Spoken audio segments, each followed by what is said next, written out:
નમસ્કાર દર્શક મિત્રો, એસડી ન્યૂઝ ગુજરાતી ચેનલ પર આપનું સ્વાગત છે અને હું આપની સાથે વૈશાલી પોબારુ કરીશું નજર આજના સમાચાર પર। ઉનાની બંધ પડેલી ખાંડ ફેક્ટરી શરૂ કરવા માંગ ઉઠી છે। ઉનાના યુવા આગેવાન રસિક ચાવડા દ્વારા સુગર ફેક્ટરી શરૂ કરવા ઉચ્ચ કક્ષાએ લેખિત રજૂઆતો કરાઈ છે। ઉના તાલુકાની જીવાદોરી સમાન એક ઉદ્યોગ સુગર ફેક્ટરી હતો અને અનેક લોકોને રોજગારી મળતી, પરંતુ આ ફેક્ટરી વર્ષોથી બંધ હાલતમાં પડી છે।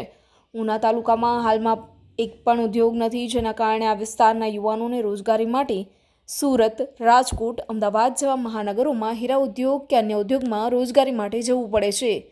તત્કાલીન મુખ્યમંત્રી અને હાલના વડાપ્રધાન નરેન્દ્રભાઈ મોદી ગૌરવ યાત્રા લઈને ઉના ખાતે આવ્યા હતા, ત્યારે જણાવ્યું હતું કે હું ઉનાની જનતાને મોં મીઠા કરાવીશ।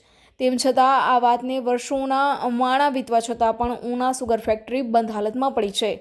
કોડીનાર અને તાલાલામાં ઇન્ડિયન પોટાશ લિખિતંગ દ્વારા સુગર ફેક્ટરી ચાલુ કરવાના છે, ત્યારે ઉના તાલુકાની બંધ સુગર ફેક્ટરી ઇન્ડિયન પોટાશ લિખિતંગ દ્વારા ચાલુ કરવામાં આવે તો આ વિસ્તારને ઉદ્યોગ મળે અને સ્થાનિક લોકોની રોજગારીની તકો પણ મળી રહે।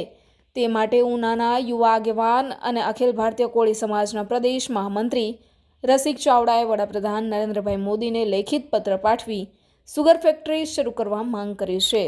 Reporter Abdul Ganchi, SD news Gujarati, Una.